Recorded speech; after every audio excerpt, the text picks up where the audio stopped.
হ্যাঁ, আপনি সব সময় বলেন আল্লাহ রহমান, আপনি কি আসলে অনুভব করেন আল্লাহ রহমান? না, এই মুহূর্তে তিনি সম্ভবত জুন্তিকম, এই মুহূর্তে তিনি সম্ভবত সেই সত্তা যিনি প্রতিশোধ নিয়ে থাকেন। এখন সম্ভবত তিনি আল জব্বার আর রহমান নন। লক্ষ্য করেছেন, যখন বিপদে পড়েন তখন আর রহমানের উপর আপনার ঈমান হারিয়ে যায়। আল্লাহ বলছেন, সে সময় তুমি যদি আর রহমানের উপর ঈমান রাখতে পারো, তিনি নিজেকে তোমার নিকট আর রহমান হিসেবে উপস্থাপন করেছেন, সেই মুহূর্তে তুমি যদি তা করতে পারো, তাহলে আল্লাহ তোমাকে কি উপহার দিবেন? এটাই আমার খুতবার উপসংহার। এই খুতবায় সর্বপ্রথম আমি আপনাদের সাথে একটি শব্দের অর্থ শেয়ার করতে চাই, যার সাধারণ অনুবাদ করা হয় দুর্ঘটনা বা বিপদ। এর জন্য কোরআনের শব্দ হলো মুসিবা। আপনারা যারা ভারতীয় উপমহাদেশের, অনেকেই হয়তো মুসিবত শব্দটি ব্যবহার করে থাকেন। আর কোনো দুর্ঘটনা বা বিপদ আপদ বোঝাতে এটি ব্যবহার করা হয়। শব্দটি নির্গত হয়েছে আরবি শব্দ আসবা থেকে, কোনো লক্ষ্যে আঘাত হানা বা কোনো লক্ষ্যকে সঠিকভাবে আঘাত করা। কোরআন খুব কৌশলগত উপায়ে অন্য শব্দ কারিসা, যা দিয়েও দুর্ঘটনা বা ট্র্যাজেডি বোঝানো হয়, এই শব্দটা ব্যবহার করার পরিবর্তে মুসিবা শব্দটি ব্যবহার করেছে। এই মুসিবা শব্দটি ব্যবহার করার মাধ্যমে কোরআন ইঙ্গিত করছে যে বিপদ আপদে আঘাত হানুক না কেন, তা আসলে একটি লক্ষ্যে আঘাত হেনেছে। তাই যে বিপদই ঘটুক না কেন, তা আসলে অপ্রত্যাশিত কোনো ঘটনা নয়। এই ঘটনাটি আমার সাথে কেন ঘটলো, এমন প্রশ্ন করা অর্থহীন, কারণ এই ঘটনাটি আপনার সাথেই ঘটার কথা ছিল। আবার যদি প্রশ্ন করেন এখন কেন ঘটলো, উত্তর হলো অন্য কোনো সময় এটি ঘটার কথা ছিল না। তা আমাদের জীবনে যেসব বিপদ আপদ ঘটে তার জন্য কোরআনে এমনই একটি পরিভাষা ব্যবহার করা হয়েছে। আর জীবন এ ধরনের মুসিবতে পরিপূর্ণ। আল্লাহ আজ্জা ওয়া জাল্লা বলেন, লাকাদ খলাকনাল ইনসানা ফি কাবাদ, নিঃসন্দেহে আমি মানুষকে সৃষ্টি করেছি কষ্ট ক্লেশের মধ্যে। তাই এমনটি আসলে মানব জীবনের একটা অংশ। প্রসঙ্গত, এই সমস্ত মুসিবতের প্রকৃতি কেমন? একদিকে আমরা শুধু প্রাকৃতিক দুর্যোগ যেমন ঘূর্ণিঝড়, ভূমিকম্প, আগ্নেয়গিরির অগ্নুৎপাত, টর্নেডো বা হারিকেন নিয়েও কথা বলছি না। এগুলোও বিপদ। যেমন আল্লাহ সুবহানাহু ওয়া তাআলা অন্যত্র বলছেন, মা আসাবা মিন মুসিবাতিন ফিল আরদ, পৃথিবী এবং ব্যক্তিগতভাবে তোমাদের উপর কোনো বিপদ আসে না, কিন্তু তা জগৎ সৃষ্টির পূর্বেই কিতাবে লিপিবদ্ধ আছে। মানুষের জীবনে শুধু এই এক ধরনের বিপদই আসে না। ভূমিকম্প যে শুধু কোনো দ্বীপে বা দেশে আঘাত হানে তাই নয়, আমাদের নিজেদের ভেতরেও ভূমিকম্প ঘটতে পারে। ফি আনফুসিকুম, তোমাদের নিজেদের ভিতরে স্বামী বা স্ত্রীর মাঝে বিশাল দুর্যোগ দেখা দিতে পারে, ছেলে মেয়ে বা মাতা পিতার মাঝেও এই দুর্যোগ দেখা দিতে পারে, অথবা এমন কারো মাঝে যে কঠিন কোনো পারিবারিক ঝামেলায় জড়িয়ে আছেন। এমন অনেক মানুষ আছেন যারা অর্থনৈতিক সমস্যায় জর্জরিত, অনেক মানুষ নানা ধরনের ভয়ঙ্কর মানসিক বা শারীরিক সমস্যায় জড়িয়ে আছেন। মোট কথা, মানুষের বিপদ মুসিবতের কোনো অন্ত নেই। এখানে যে বিষয়টি আমি ফোকাস করতে চাই তা হলো বিপদ মুসিবত মোকাবেলার ক্ষেত্রে আমাদের ঈমানের ভূমিকা আসলে কি। আমরা যে আল্লাহর উপর বিশ্বাস করি তা বিপদ মোকাবেলায় কিভাবে আমাদেরকে সাহায্য করে। একজন বিশ্বাসী হিসেবে বিপদ মুসিবতে পতিত হলে কেমন প্রতিক্রিয়া দেখাবো, আর এটা আসলে নির্ভর করে আল্লাহর সাথে সম্পর্ক থাকা বলতে কী বোঝায় তার উপলব্ধির মাত্রার উপরে। প্রথমে আমি যে বিষয়টা শেয়ার করতে চাই তা হলো দুই ধরনের খারাপ পরিস্থিতির পার্থক্য নিরূপণের ক্ষেত্রে কোরআন খুবই প্রজ্ঞার পরিচয় দিয়েছে। এক ধরনের খারাপ পরিস্থিতি যেটা দেখতে খারাপ মনে হয়, যা কিনা সম্পূর্ণরূপে আপনার নিয়ন্ত্রণের বাইরে, এমন পরিস্থিতিতে আপনার কিছুই করার থাকে না। যেমন আপনি বন্যায় আক্রান্ত হয়ে পড়েছেন, আর এই বন্যা আপনি ঘটাননি, আপনি জাস্ট ওই এলাকায় বসবাস করেন, এটা এড়ানোর কোনো সুযোগ হয়নি। অথবা আপনি সেখানে বেড়াতে গেছেন আর বন্যায় আটকা পড়েছেন, আপনি জানতেন না যে এমন কিছু ঘটবে, এই সম্পর্কে কোনো রিপোর্ট ছিল না। তাই এই বিপদে আপনি নিজের কারণে পড়েননি, এটা সম্পূর্ণ আল্লাহর পরিকল্পনা। এখানে আপনার করার কিছুই নেই, আর আপনি এর থেকে কোনোভাবে বেরও হতে পারতেন না। এখন এটা এমন কারো বিপদে পড়ার থেকে সম্পূর্ণ ভিন্ন যে কিনা পত্রিকায় পড়েছে যে ঘূর্ণিঝড় আসছে, দয়া করে শহর ছেড়ে অন্যত্র আশ্রয় নিন, সুনামি হতে পারে। তখন সে বলল সমুদ্র সৈকত দেখার এটাই সেরা সময়, এবং সে সমুদ্র সৈকতের দিকে চলে গেল। তারপর তার খারাপ কিছু হলো। এখন সে এমনটা বললে হবে না যে এটা আল্লাহর কদর, আল্লাহর ইচ্ছার কারণেই আমি এই বিপদে পড়লাম। না, আপনি এমনটা বলতে পারেন না। আর আল্লাহ এই ব্যাপারে খুবই পরিষ্কার। তিনি সুবহানাহু ওয়া তাআলা বলছেন, ওয়ামা আসাবাকুম মিন মুসিবাতিন ফাবিমা কাসাবাত আইদিকুম, তোমাদের উপর যেসব বিপদ আপদ পতিত হয় তা তোমাদের কর্মেরই ফল, তুমি নিজেই নিজের উপর এটা আরোপ করেছো। এখন শুধুমাত্র এভাবে চিন্তা করাটাও সমস্যাজনক, কারণ যদি আপনি সিঁড়ি থেকে নামার সময় পিছলে পড়ে যান, তখন ভাবতে শুরু করেন আমি নিশ্চয়ই কোনো পাপ করেছি, তাই আল্লাহ আমাকে সিঁড়ি থেকে পড়ে যেতে দিয়েছেন, এটা আল্লাহর নিকট থেকে কোনো একটা সংকেত। আমি নিশ্চয়ই কোনো খারাপ কাজ করেছি, তাই আমার পা ভাঙার মাধ্যমে আল্লাহ আমাকে শিক্ষা দিয়েছেন।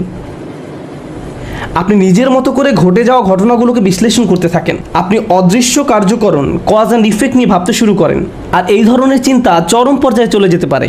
তো এইখানে আমি যে বিষয়টিতে জোর দিতে চাই তা হলো আল্লাহর উপর বিশ্বাসীরা দুই ধরনের এক্সট্রিম পর্যায়ে চলে যেতে পারেন। একটি এক্সট্রিম পর্যায়ে হলো সব কিছুই আল্লাহর ইচ্ছায় ঘটছে, আমার এখানে করার কিছুই নেই, যাই ঘটুক না কেন আপনি আমাকে দোষ দিতে পারেন না, এটা আল্লাহর কদর। মা আসাবাকুম মিন মুসিবাতিন ফাবিইذনিল্লাহ। আল্লাহর নির্দেশ ব্যতিরেকে কোনো বিপদ আসে না। তিনি সূরা তাগাবুনে এই কথা বলেই দিয়েছেন, তিনি সরাসরি এই কথা বলেছেন, এটা আল্লাহর অনুমতিতেই ঘটে, আল্লাহর পরিকল্পনা এমনই ছিল, এখানে আমার করার কি আছে। এখন কোনো ছাত্র যদি কোনো পড়ালেখা না করে, স্কুলের কোনো অ্যাসাইনমেন্ট জমা না দেয়, তারপর পরীক্ষা ফেল করে এবং তার ফলে তাকে স্কুল থেকে বহিষ্কৃত হতে হয়, আর যদি সে জবাবে বলে এটা আল্লাহর কদর, আমার কি করার আছে। আর দ্বিতীয় এক্সট্রিম পর্যায়টি হলো এমন অনেক বিশ্বাসী আছেন যারা সব কিছুর জন্য নিজেকে দোষ দেন। আল্লাহ আমাকে এত সব বিপদে ফেলেছেন কারণ আমি খুবই খারাপ একজন মানুষ। বিষয়টা নিজ থেকে না ঘটলেও অনেক সময় আশপাশের অজ্ঞ মানুষরা, এমনকি পরিবার থেকেও হতে পারে, তারা এসে আপনাকে বলে জানো কেন এটা ঘটলো, কারণ তুমি একজন খারাপ কন্যা। কেন এটা ঘটেছে জানো, কারণ তুমি একজন খারাপ পুত্র। কেন এটা ঘটলো, কারণ তুমি তোমার শ্বশুরবাড়ির লোকজনের সাথে ভালো আচরণ করো না। না, ট্রাক আমাকে আঘাত করেছে কারণ ট্রাক ড্রাইভার ট্রাফিক সিগন্যাল মানেনি। আমি আমার স্ত্রী বা অন্য কারোর সাথে ঝগড়া করার কারণে এমনটি ঘটেনি। এভাবে অন্য মানুষরা এসে আপনাকে বলবে অমুক অমুক কারণে আল্লাহ তোমাকে বিপদে ফেলেছেন, অমুক কারণে আল্লাহ তোমাকে বিপদে ফেলেছেন। মনে হয় যেন অদৃশ্য জগৎ থেকে তারা কোনো ইমেইল পেয়েছে যে অমুক অমুক কারণে এমনটি ঘটেছে, কজ অ্যান্ড ইফেক্ট। তো এই রকমের দুই ধরনের এক্সট্রিম চিন্তা পদ্ধতি আছে। এখন কোরআন কি করে? কোরআন সব কিছুর মতো এখানেও ভারসাম্য দান করে। প্রসঙ্গত এই ভারসাম্যপূর্ণ উপলব্ধি যদি আপনার না থাকে, জীবনের অনেক কিছুই তাহলে মেলাতে পারবেন না। কোরআনের এই কথায় আলা বিযিকরিল্লাহি তাতমাইন্নুল কুলুব, আল্লাহর জিকির দ্বারা অন্তরসমূহ শান্তি লাভ করে, এটা অন্য একটা অর্থ দান করে। প্রকৃতপক্ষে আল্লাহর চূড়ান্ত জিকির তথা জিক্রুল্লাহ হলো আল্লাহর কিতাব। আর আল্লাহর কিতাব, তাই আমি যুক্তি দেখাবো, আপনি যদি জীবনের সমস্যাগুলোকে কোরআনের আলোকে বুঝতে ব্যর্থ হন, তাহলে সুবহানাল্লাহ আলহামদুলিল্লাহ জিকির করা সত্ত্বেও আপনার অন্তরে প্রশান্তি পাবেন না। আপনি যদি আন্তরিক হন ইনশাআল্লাহ প্রশান্তি পাবেন। কিন্তু এখানে উদ্দেশ্য হলো এই ব্যাপারটা সঠিকভাবে উপলব্ধি করা যে আল্লাহ কিভাবে আমাদের সাথে আচরণ করেন। তাই আমি এই সম্পর্কে আপনাদের সাথে কিছু কথা শেয়ার করতে চাই। এখন নিজেকে দোষ দেওয়ার ক্ষেত্রে কোন জায়গায় আমরা দাগ টানবো, কিভাবে বুঝবো যে এটা আল্লাহর পক্ষ থেকে আর এটা আমার দোষ, এই দাগটা আপনি কোথায় টানবেন? বস্তুগত জগতে এটা বোঝা খুবই সহজ। বস্তুগত জগৎ বলতে আমি কি বোঝাচ্ছি, যেমন আমার গাড়িতে যদি আমি গ্যাসোলিন দেওয়ার পরিবর্তে পানি দেই, তারপর এটা না চলে, তখন পরিষ্কারভাবে আমি বলতে পারি না যে এটা আল্লাহর পরিকল্পনা। অথবা আপনি যদি সবসময় জাঙ্ক ফুড খেতে থাকেন, মিষ্টি জাতীয় খাবার সবসময় খেতে থাকেন, তারপর ৪৫ বছর বয়সে ডায়াবেটিসে আক্রান্ত হন, তখন আপনি বলতে পারেন না ইয়া আল্লাহ আমি কি বিপদে পড়ে গেলাম, এটা আল্লাহর পক্ষ থেকে পরীক্ষা। না, এটা আপনার মন্দ খাদ্যাভ্যাসের পরীক্ষা। আপনি শশা না খেয়ে সুইস রোল খেতেন বা এরকম যাই খেতেন না কেন, আপনি জাঙ্ক ফুড খেতেন, তাই এমনটা ঘটেছে। সুতরাং বস্তুগত জগতে কমন সেন্স দিয়ে সবাই কারণ এবং ফলাফল বুঝতে পারে। নৈতিক জগতে আপনি সালাত মিস করলেন কারণ দেরিতে ঘুম থেকে জেগেছেন, ফজর নামাজ পড়তে পারেননি, এখন দেরিতে পড়েছেন। একই দিনে আপনার একটা চাকরির ইন্টারভিউ ছিল, ইন্টারভিউ ভালো হয়নি, তখন আপনি ভাবতে থাকলেন এমনটি ঘটেছে কারণ আমি সালাত মিস করেছি। এখন এর উত্তর হলো সালাত মিস করার কারণে এমনটি হতে পারে, আবার নাও হতে পারে। নিশ্চিত করে জানার কোনো উপায় নেই। আপনি বা অন্য কারো পক্ষে এর আসল কারণ জানা কখনোই সম্ভব না। কিন্তু যে জিনিসটি আপনাকে সাহায্য করবে তা হলো আল্লাহ বলছেন আমি আমার বান্দার নিকট তেমন যেমনটি সে আমার সম্পর্কে ধারণা করে। আপনি যদি ধারণা করেন নামাজ মিস করার কারণে আল্লাহ আপনার উপর প্রতিশোধ নিয়েছেন, তাহলে আপনার নিকট আল্লাহ তেমনই। কিন্তু আপনি যদি এভাবে চিন্তা করেন যে আমি আমার যথাসাধ্য চেষ্টা করেছি, ইন্টারভিউতে ভালো উত্তর দিয়েছি, এটা সম্ভবত আমার জন্য ভালো চাকরি নয়, যদি ভালো চাকরি হতো তাহলে আল্লাহ আমার জন্য এর ব্যবস্থা করে দিতেন।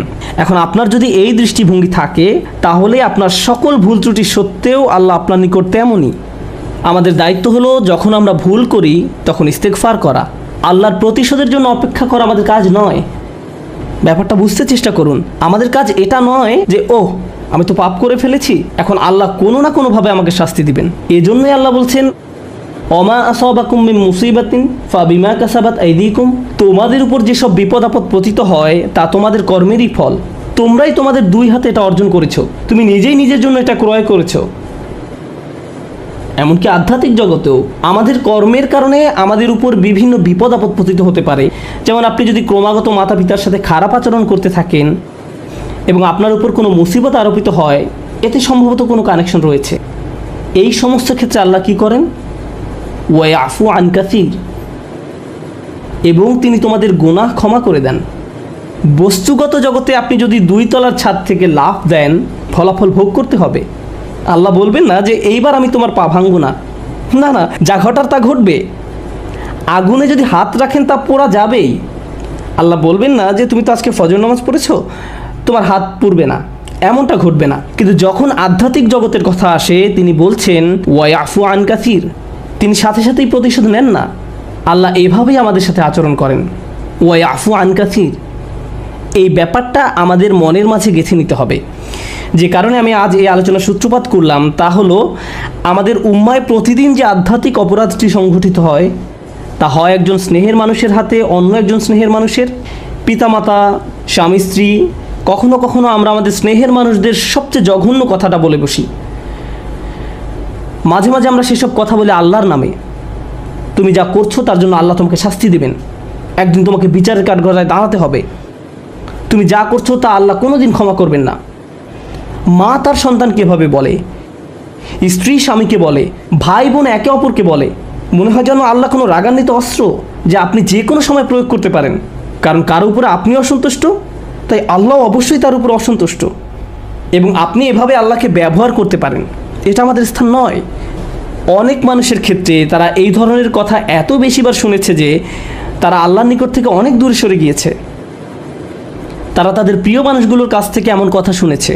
একটা শিশু তার মা বাবার কাছ থেকে এমন কথা সব সময় শুনে এসেছে, নামাজ না পড়লে আল্লাহ তোমাকে শাস্তি দেবেন, নামাজ না পড়লে আল্লাহ তোমাকে শাস্তি দেবেন, এই বিস্কুট খাওয়ার কারণে আল্লাহ খুবই রাগান্বিত, সব সময় আল্লাহ রাগ করবেন, আল্লাহ রাগ করবেন, আল্লাহ রাগ করবেন। এই ছেলেটি যখন 16-17 বছর বয়সে পৌঁছায়, সে আল্লাহর সাথে তখন আর কোনো সম্পর্ক রাখে না। যখন সে শুনে আল্লাহ দয়ালু, ক্ষমাশীল, তার তখন এই কথা বিশ্বাস করতে কষ্ট হয়। কারণ আল্লাহ সুবহানাহু ওয়া তাআলা সম্পর্কে এমন ধারণা নিয়ে সে বড় হয়নি। তার কাছে মনে হয় প্রতিবার সে আল্লাহর কারণেই সমস্যায় পতিত হয়েছে। তারপর এই পিতামাতাই বলেন, আমরা তো এই ছেলেকে ছোটোবেলা থেকেই ইসলাম শিখাচ্ছি, আমি জানি না কেন সে ইসলাম থেকে দূরে সরে যাচ্ছে। কিন্তু কোন আল্লাহ সম্পর্কে আপনি তাকে শিক্ষা দিয়েছেন? একজন রাগান্বিত আল্লাহ, এমন আল্লাহ যিনি শুধু শাস্তিই দিতে চান। অথচ আল্লাহ বলছেন মা ইয়াফআলুল্লাহু বিআযাবিকুম, তোমাদের শাস্তি দিয়ে আল্লাহ কি করবেন? আল্লাহ নিজেই এই কথা বলছেন, তোমাদের পিছনে লেগে আল্লাহ কি করবেন? তাই মানুষ খারাপ পরিস্থিতিতে পড়লেই মনে করে আল্লাহ তাদের শাস্তি দিচ্ছেন, আল্লাহ তাদের কষ্ট দিচ্ছেন। তার এমন পরিস্থিতি আল্লাহ তৈরি করেছেন, আল্লাহ তাদের কষ্ট দিচ্ছেন। আমার এক কলিগ আমাকে একটা কথা মনে করিয়ে দিয়েছিলেন। মালয়েশিয়া আসার সময় কোত্থেকে হঠাৎ করে, এমনটা আগে কখনো হয়নি, আমার টনসিলে ব্যাকটেরিয়ার আক্রমণ ঘটে।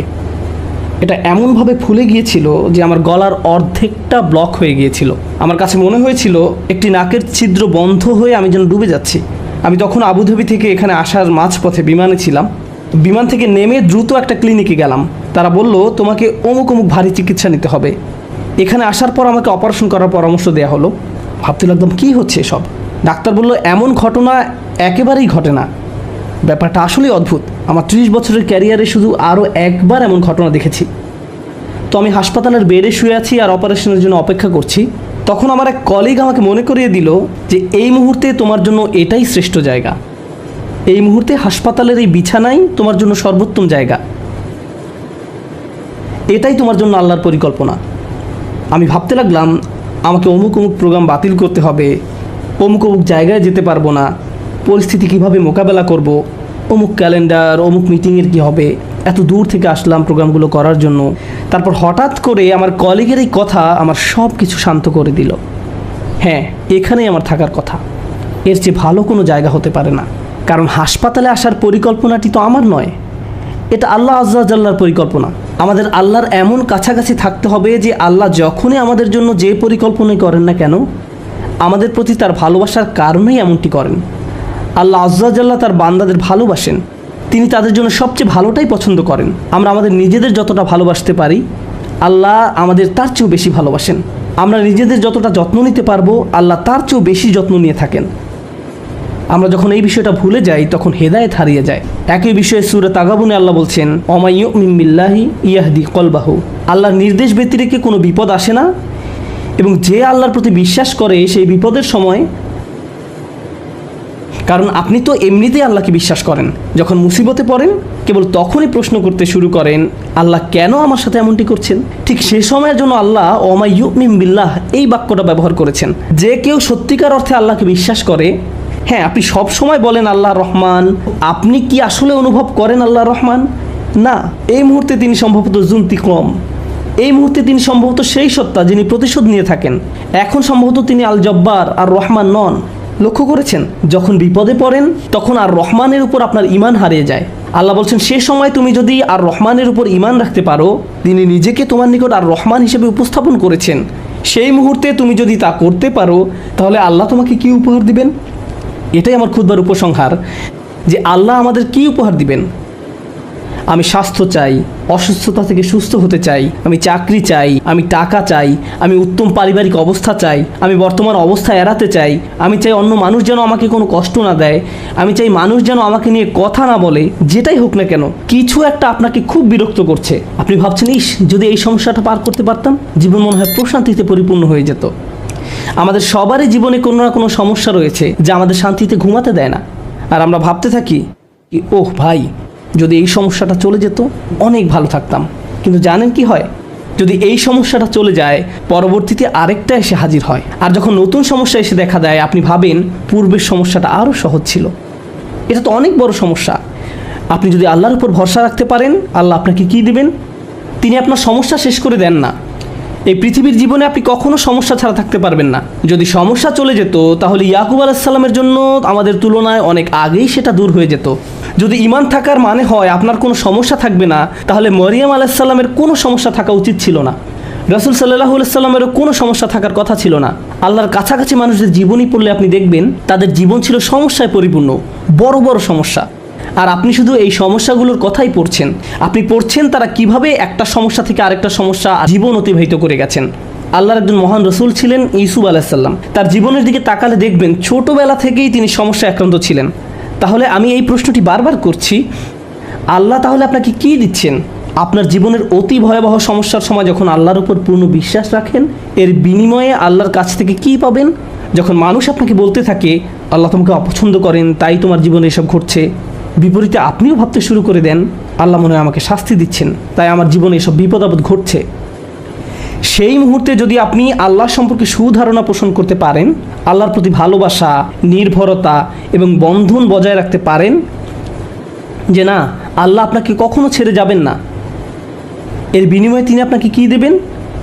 তিনি সে লোকের হৃদয়কে পথ দেখান।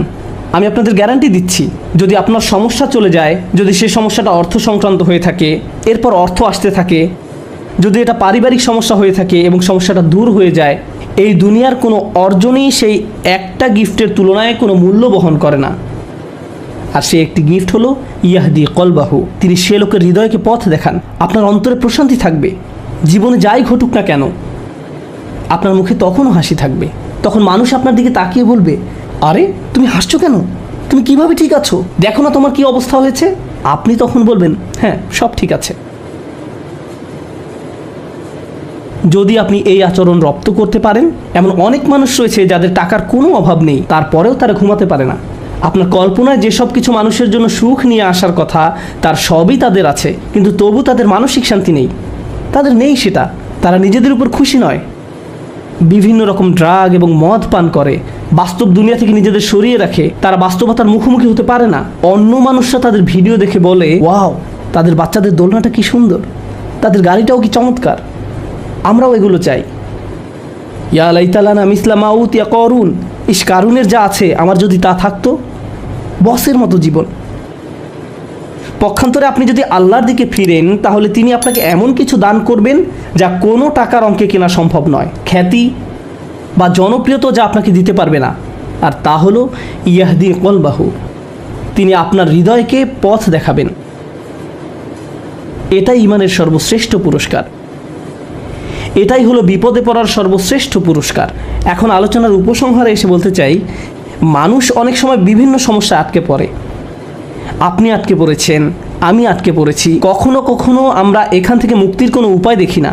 ওই পরিস্থিতিগুলো হলো আমাদের আল্লাহর পক্ষ থেকে সর্বশ্রেষ্ঠ উপহার দেওয়ার একটা উপায়।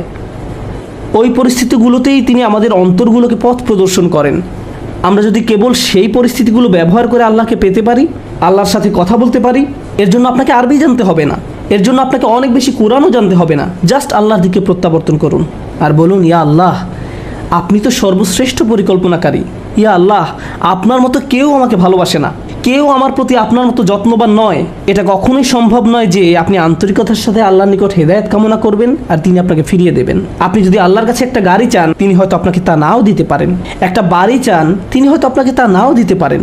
আপনি যদি তার নিকট আপনার রোগ ভালো করে দেওয়ার জন্য দোয়া করেন, হয়তো তিনি ভালো করবেন অথবা ভালো করবেন না। কিন্তু একটি বিষয়ে নিশ্চিত তিনি আপনাকে দিবেন, যদি আপনি আন্তরিকতার সাথে প্রার্থনা করেন।